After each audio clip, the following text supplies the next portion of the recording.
Higa. Ferdinand, di ba magaling na ako? Sinabi mo magaling na ako. Di ba, doktora, sinabi mo magaling na ako? Hindi ko ito kailangan. Lilian, this is for your own good. Nurse, ahan yan.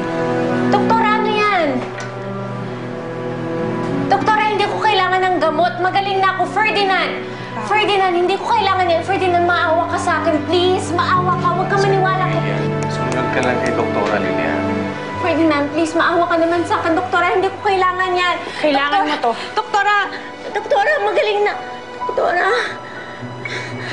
Ferdinand.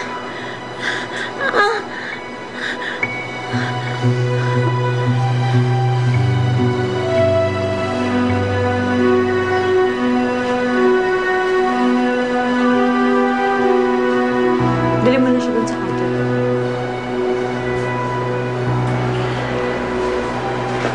Mabuti naman, naisipan mong ibalay dito si Lilian, Ferdinand. Oo nga. Nag-alala kasi ako, Trina, na baka kung hindi ko siya binalik dito, baka kung ano pa magawa niya kay Miley. Huwag ka mag-alala. Dito na muna siya ulit para maobserbahan ko si Lilian.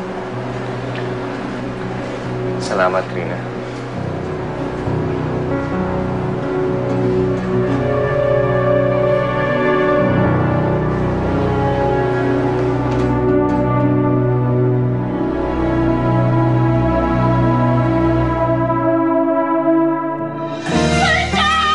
Magsita ka! Catherine. Surprise! Dineded mo kasi yung tawag ko eh. Kaya nagpunta na lang ako dito para personal kang batiin ng Happy New Year. Happy New Year! Hinahanap na ako ni Ferdinand at saka ni Miley. Masaya na kami noon ni Ferdinand eh. Ako na sana yung pipiliin niya. Kaya tama lang tong ginagawa ko sa'yo. Alam mo ba na maligaya ako pag napaglilingkuran kita? Hindi ko alam, pero ayoko na may kahati sa'yo. Kasi mahal na mahal kita.